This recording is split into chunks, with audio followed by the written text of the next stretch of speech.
you told your friend you're not okay? And tell me what's wrong and why you never. আসসালামু আলাইকুম everyone, কেমন আছেন? আশা করি ভালো আছেন। আমি আজকে তৈরি করে দেখাবো চিকেন থাই স্যুপ।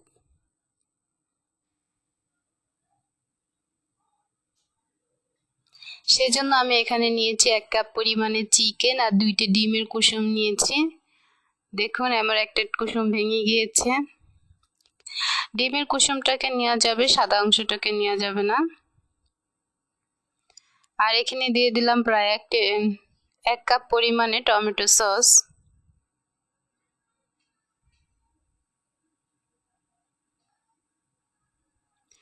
দিয়ে দিব 2 টেবিল চামচ সয়া সস।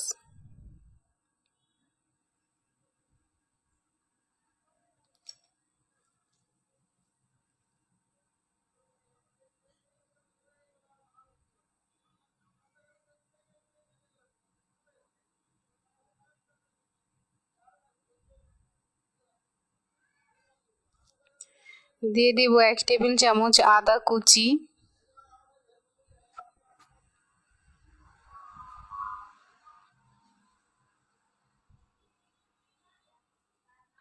হাফ টেবিল চামচ গোলমরিচ গুঁড়ো, হাফ টেবিল চামচ লবণ, দিয়ে দিলাম হাফ টি-স্পুন জর্দার রং, দিয়ে দিলাম 2 টেবিল চামচ চিলি সস,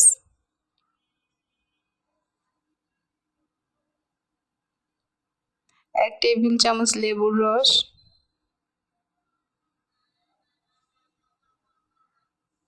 আর এখানে আমি 2 টেবিল চামচ কর্নফ্লাওয়ার নিয়েছি, এটাকে গুলে নিয়েছি, সেটা আমি দিয়ে দিব।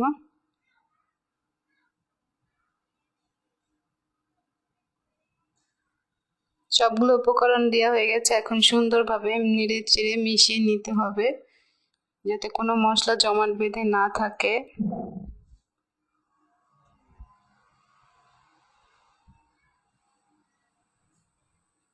আর দিয়ে দিব 2 টেবিল চামচ চিনি।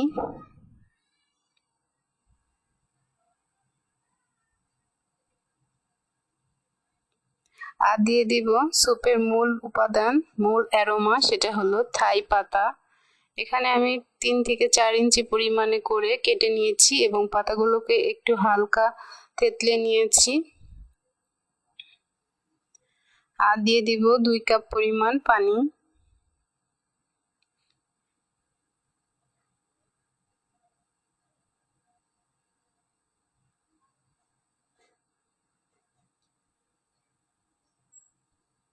দিয়ে ভালো মতো মিশ্রণটাকে মিক্স করে নিব। এখন রান্নার জন্য চুলায় একটা প্যান দিয়েছি এবং সেই মিশ্রণটাকে আমি প্যানের ভিতরে ঢেলে দিব।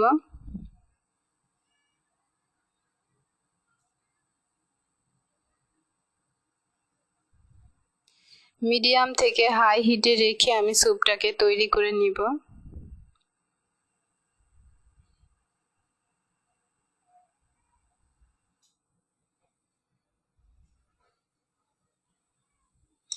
এবং মাঝে মাঝে নেড়ে দিতে হবে যাতে নিচের দিকে কোনো উপকরণ লেগে না যায়। দেখুন স্যুপটা কিন্তু আমার ঘন হয়ে গেছে খুব সুন্দরভাবে। এখন এর ভিতরে দিয়ে দিব টেস্টিং সল্ট, হাফ টি-স্পুন,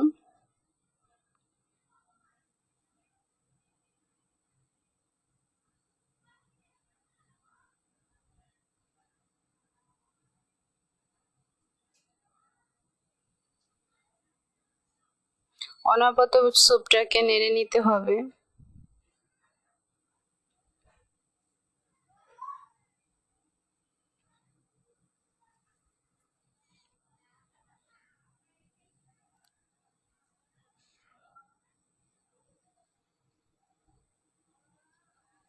আর দিয়ে দিব 2টা কাঁচামরিচ এক্সট্রা ফ্লেভারের জন্য। এটা অপশনাল, আপনারা চাইলে দিতে পারেন, নাও দিতে পারেন। দেখুন স্যুপটা আমার হয়ে গেছে খুব সুন্দরভাবে এবং ঘন হয়ে গিয়েছে। এখন এটাকে আমি তুলে নিব, আপনাদেরকে দেখাবো।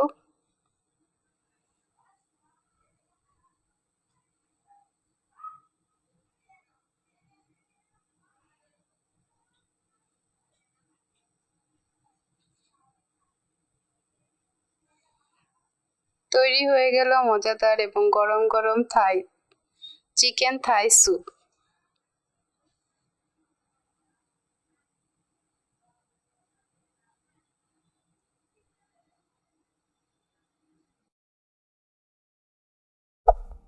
There. Subscribe to my channel. And also press this bell icon.